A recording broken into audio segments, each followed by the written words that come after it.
কবিগুরু রবীন্দ্রনাথ ঠাকুরের লেখা কবিতা সবুজের অভিযান।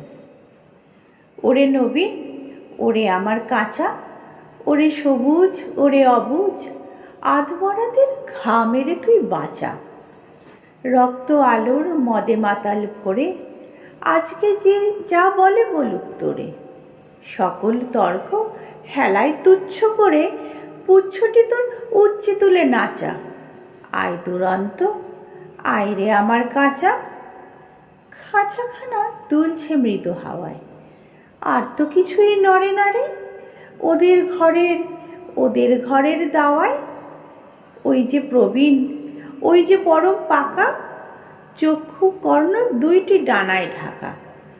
ঝিমায় যেন চিত্রপটে আঁকা অন্ধকারে বন্ধ করা খাঁচায়। আয় জীবন্ত, আয় রে আমার কাঁচা। বাহির মানে তাকায় না যে কেউ, দেখে না যে বান রেখেছে, জোয়ার জলে উঠছে প্রবল ঢেউ। চলতে ওরা চায় না মাটির ছেলে, মাটির পরে চরণ ফেলে ফেলে। আছে অচল আসন খানা মেলে, যে যার আপন উচ্চ বাঁশের মাচায়। আয় অশান্ত, আয় রে আমার কাঁচা। তোরে হেথায় করবে সবাই মানা, হঠাৎ আলো দেখবে যখন ভাববে এ কি বিষম কাণ্ডখানা। সংঘাতে তোর উঠবে ওরা রেগে, শয়ন ছেড়ে আসবে ছুটে বেগে।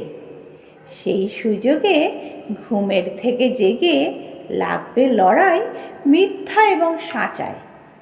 আয় প্রচণ্ড, আয় রে আমার কাঁচা। শিকল দেবীর ওই যে পূজা বেদি, চিরকাল কি রইবে খাড়া। পাগলামি তুই আয় রে দুয়ার ভেদি, ঝড়ের মাতন বিজয় কেতন নেড়ে অট্টহাস্যে আকাশখানা ফেরে। ভোলানাথের ঝোলাঝুলি ঝেড়ে ভুলগুলো সব আনরে বাছা বাছা। আয় প্রমত্ত, আয় রে আমার কাঁচা। আনরে টেনে বাধা পথের শেষে, বিবাগীকর অবাধ পানে, পথ কেটে যাই অজানাদের দেশে। আপদ আছে, জানি আঘাত আছে, তাই জেনে তো বক্ষে পরাণ নাচে। ঘুচিয়ে দে ভাই পুঁথি পোড়োর কাছে, পথে চলার বিধি বিধান যাচা। আয় প্রমুক্ত, আয় রে আমার কাঁচা। চিরযুবা তুই যে চিরজীবী, জীর্ণ জরা ঝরিয়ে দিয়ে প্রাণ অফুরান ছড়িয়ে দেদার দিবি। সবুজ নেশায় ভোর করেছিস ধরা, ঝড়ের মেঘে তরি তরিত ভরা। বসন্তেরে পরাশ আকুল করা আপন গলার বকুল মাল্য গাছা। আয় রে অমর, আয় রে আমার কাঁচা।